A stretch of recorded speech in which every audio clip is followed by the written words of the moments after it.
मजनू की मोहब्बत का सच्चा वाकया। एक बार मजनू मिस्टर मजनू को किसी ने देखा कि एक कुत्ते के पांव चूम रहा है। उसने पूछा, है मजनू, तुम ऐसा क्यों कर रहे हो? मिस्टर मजनू ने कहा, ये कुत्ता लैला की गली से होकर आया है, मैं इसलिए इसके पांव चूम रहा हूँ।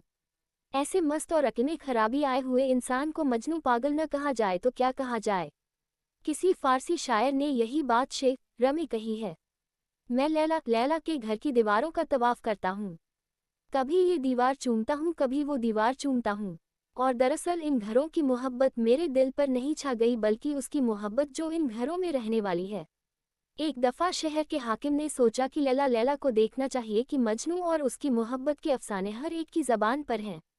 जब सिपाहियों ने लैला को पेश किया तो हाकिम हैरान रह गया कि एक आम सी लड़की थी, न शक्ल न रंग न रूप था। उसने लैला से कहा, तू दूसरी हसीनाओं से ज़्यादा बेहतर नहीं है। लैला कहने लगी, खामोश रह, क्योंकि तू मजनू नहीं है। लैला को देखिए मगर मजनू की नज़र से। एक बादशाह ने लैला के बारे में सुना कि मजनू उसकी मोहब्बत में दीवाना बन चुका है। उसके दिल में ख्याल पैदा हुआ कि मैं लैला को देखूं तो सही। जब उसने देखा तो उसका रंग काला था और शक भर दी थी। वो इतनी काली थी कि उसके माँ बाप ने लैल रात जैसी काली होने की वजह से उसको लैला काली का नाम दिया।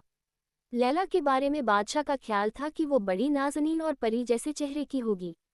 मगर जब उसने लैला को देखा तो उससे कहा, तू दूसरी औरतों से ज़्यादा खूबसूरत नहीं है। जब बादशाह ने ये कहा तो लैला ने जवाब में कहा, खामोश हो जा, तेरे पास मिस्टर मजनू की नज़र नहीं। अगर मजनू की नज़र होती तो तुझे दुनिया में मेरे जैसा खूबसूरत कोई नज़र न आता। मौलाना रूमी रहशून्य फरमाते हैं कि एक बार उसको किसी ने देखा कि रेत की ढेर पर बैठे कुछ लिख रहा है। इस पर उन्होंने कहा, जंगल में एक आदमी